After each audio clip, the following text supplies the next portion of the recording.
In Titus 1, verse 1, Paul says, he's a servant of God, an apostle of Jesus Christ. But the word there in Greek is not servant, it's doulos. It means slave. So what's the difference between being a servant and being a slave? Well, if you're a slave, you don't get to call your own shots. You've completely given over your will and your life to whoever you're serving as master. So if a master were to say to a slave, walk into the fire, the slave would have no other recourse other than to obey.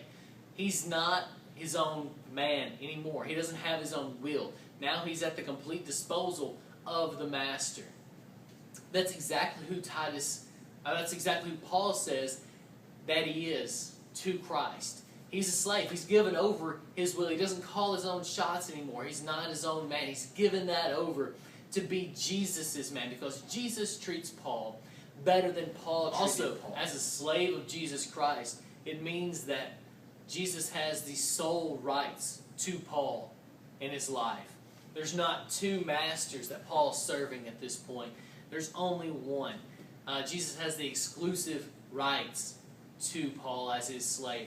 In the first century, it wouldn't be like a slave could walk up to his master and say, you know what, I don't like you very much, you work me too hard, I don't like your personality, we just don't click, so I'm going to go next door and I'm going to serve that man as master. That never happened. And in the context of the first century, that's exactly the kind of slave that Paul says he is to Jesus. Jesus has those exclusive rights to Paul and his life and his will. Paul's not serving another master. And we can't either. As slaves of Jesus Christ, as people that have given over our wills to Him so that we can accomplish His will, we've given up our own.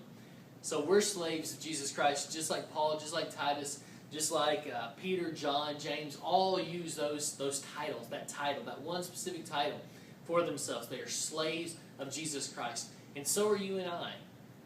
And so we need to understand and remember that Jesus has sole, exclusive rights to us, and stop serving other things. There's nothing there for us. There's only death. There's only disappointment. And all those other masters that we try to serve, and they're not going to get us where we want to be. Jesus has sole, exclusive rights to us as His slaves. But we also need to remember that as His slaves, we do His will, not our own.